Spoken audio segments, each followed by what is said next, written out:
తెలంగాణ అప్పుల పాలైంది, రైతులు ఆత్మహత్యలు చేసుకుంటున్నారు, నిరుద్యోగ యువకులకు ఉద్యోగాలు రాలేదు.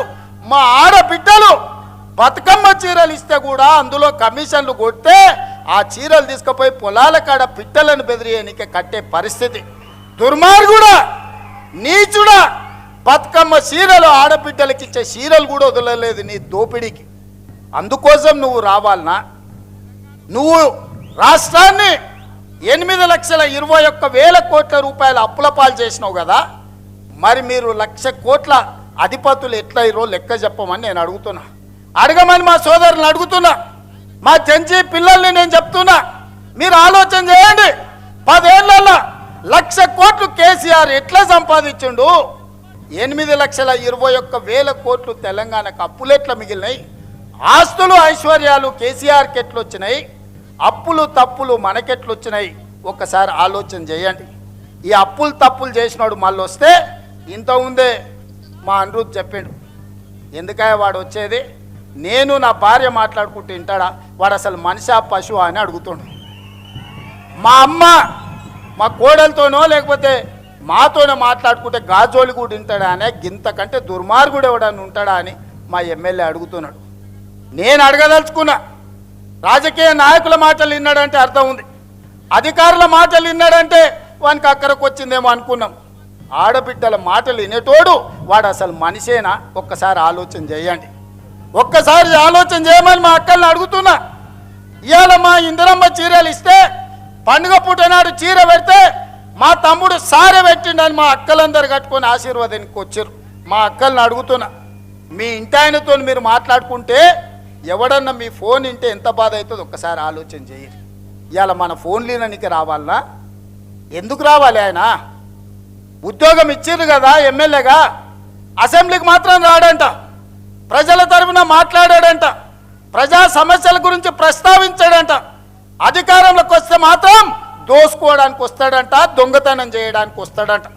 అందుకే నేను మొన్న చెప్పినా ఇవాళ చెప్తున్నా, అరుంధతి సినిమాలో పశుపతిని ఎట్లయితే బూత్ బంగళాలో బంధించిన గొలుసులు పెట్టి ఈ పాపాల భైరవుడిని ఫామ్ హౌస్లో 4 కోట్ల తెలంగాణ ప్రజలు గొలుసులేసి కట్టేసిండ్రు. అక్కడే కుంగి కృషించి పోవాలి తప్ప అధికారం అనేది మీకు కలలో మాట. ఏదైనా ఉందంటే అది మీకు గతమే, ఇక మీకు భవిష్యత్తు లేదు. మీ భవిష్యత్తు శాశ్వతంగా ముగింపు పలికినరు తెలంగాణ ప్రజలు. అందుకే మిత్రులారా, చివరగా మా మిడ్జిల్ మిత్రులకు ఒక్క మాట చెప్పదలుచుకున్నా. నేను ఏమిచ్చినా చివరికి నా ప్రాణం ఇచ్చినా కూడా తక్కువనే మిడ్జిల్ మండలానికి. నిధులు పెద్ద విషయం కాదు.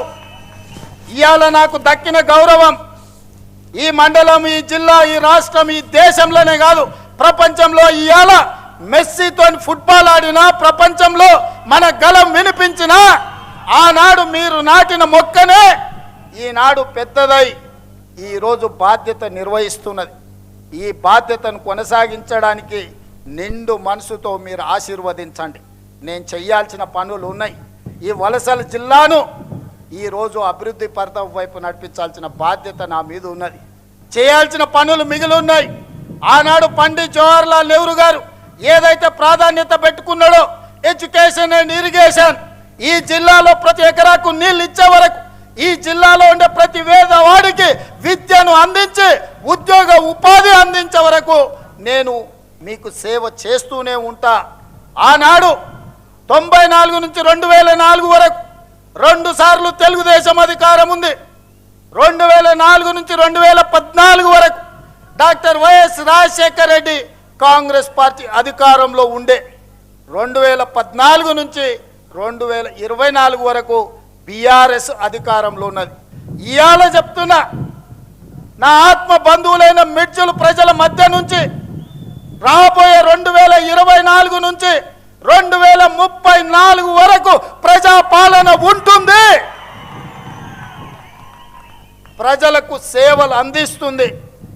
ఆనాడు జెడ్పీటీసీ అయితా అంటే మీరు నన్ను జెడ్పీటీసీని చేసిరు. నేను ఎమ్మెల్సీ కావాలంటే మీరు ఆశీర్వదించి జిల్లా ప్రజలు ఎమ్మెల్సీ చేసిరు. తెలవని కొడంగల్కి వెళ్తే 2 సార్లు ఎమ్మెల్యేని చేసిరు. అక్కడ కష్టం వస్తే మల్కాజ్గిరి పార్లమెంట్లో ఎంపీని చేసిరు. కాంగ్రెస్ పార్టీ కార్యనిర్వాహక అధ్యక్షుడిని చేసిరు. 4 కోట్ల తెలంగాణ ప్రజలు 2వ తెలంగాణ ముఖ్యమంత్రిగా చేసిరు. ఇదంతా మీ ఆశీర్వాదం. ఇవాళ ఒకే ఒక్క విజ్ఞప్తి చేస్తున్నా, ఒకవేళ తప్పు జరిగితే అది శాశ్వతంగా తెలంగాణ రాష్ట్రానికి కాలరాత్రిని తెచ్చిపెడుతుంది. ఈరోజు వాళ్ళు దోసుకోవడానికి మొత్తం సిద్ధమై కూర్చున్నారు. అందుకే ఈనాడు తెలంగాణ యువకులు నడుం బిగించాలి. దళితులు, గిరిజనులు, ఆదివాసీలు, తండాలలో, గూడాలలో, మారుమూల పల్లెల్లో ఉండే ప్రజలారా ఆలోచన చేయండి. మళ్ళీ కాంగ్రెస్ రావాలి, రాహుల్ గాంధీ ప్రధానమంత్రి కావాలి. ఈ దేశం కోసం వాళ్ళ నాయనమ్మ ప్రాణాలు ఇచ్చింది, ఈ దేశం కోసం వాళ్ళ తండ్రి ప్రాణాలు ఇచ్చిండు. ఈ దేశం కోసం రాజీవ్ గాంధీ తర్వాత 35 ఏళ్ళు అధికారానికి దూరంగా సోనియా గాంధీ, రాహుల్ గాంధీ, ప్రియాంక గాంధీ గారు ఉన్నారు. కానీ ఈనాడు దేశంలో చారిత్రాత్మకమైన అవసరం ఉంది. ఈ చారిత్రాత్మకమైన అవసరమే రాహుల్ గాంధీ గారిని ప్రధానమంత్రిని చేయడం. మరి రాహుల్ గాంధీ గారు ప్రధానమంత్రిని చేయాలంటే నేను ఒక సమిధనై రాహుల్ గాంధీని ప్రధానమంత్రిని చేయాల్సిన అవసరం లేదా? మీరు ఒక్కసారి ఆలోచన చేయండి. అందుకే మిత్రులారా, నాకు సహాయం అందించిన చిన్నవాడైనా, పెద్దవాడైనా, పేదవాడైనా, వెనుకబడిన ప్రాంతమైనా గుర్తు పెట్టుకొని వెనక్కి తిరిగి సహాయం అందించే ప్రకృతి నాకు ఒక అవకాశాన్ని ఇచ్చింది. మరి ఇవాళ ఇంత పెద్ద అవకాశం ఇచ్చిన రాహుల్ గాంధీ గారికి, సోనియా గాంధీ గారికి, దేశ ప్రజలకు రాహుల్ గాంధీ గారిని ప్రధానమంత్రిని చేసే సందర్భంలో తెలంగాణ ప్రజల అండగా ఉండాల్సిన అవసరం లేదా? ఆలోచన చేయండి. 60 ఏళ్ల తెలంగాణ ఆకాంక్ష, వందలాది మంది తెలంగాణ బిడ్డల ప్రాణ త్యాగాలు, ఆత్మ బలిదానాలు చేసుకుంటూ తెలంగాణ రాష్ట్రం కోసం అసూలు బాసిన శ్రీకాంతచారి, ఈశాన్ రెడ్డి, కానిస్టేబుల్ కిష్టయ్యను గుర్తు తెచ్చుకోండి. ఈ సమస్యకు శాశ్వత పరిష్కారం చూపించిన సోనియా గాంధీ గారి కుటుంబానికి మనం కృతజ్ఞత తెలపాల్సిన అవసరం ఉన్నది. ఆ కృతజ్ఞతనే రాహుల్ గాంధీ గారిని ప్రధానమంత్రిని చేయాలి. అందుకే మిత్రులారా, 2029 ఎన్నికల్లో నాతో నడవండి.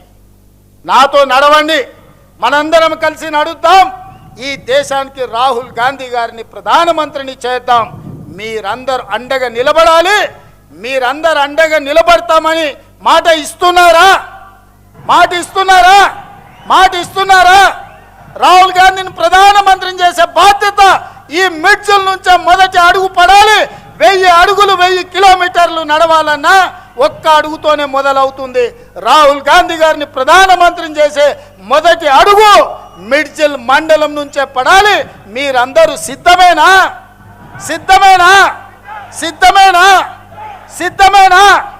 వేదిక మీద ఉన్న మా సోదరులు సిద్ధమైతే అందరూ లేచి నిలబడి పిడికిలు ఎత్తండి. జై కాంగ్రెస్, జై కాంగ్రెస్, జై సోనియమ్మ, జై సోనియమ్మ. ధన్యవాదాలు మిత్రులారా.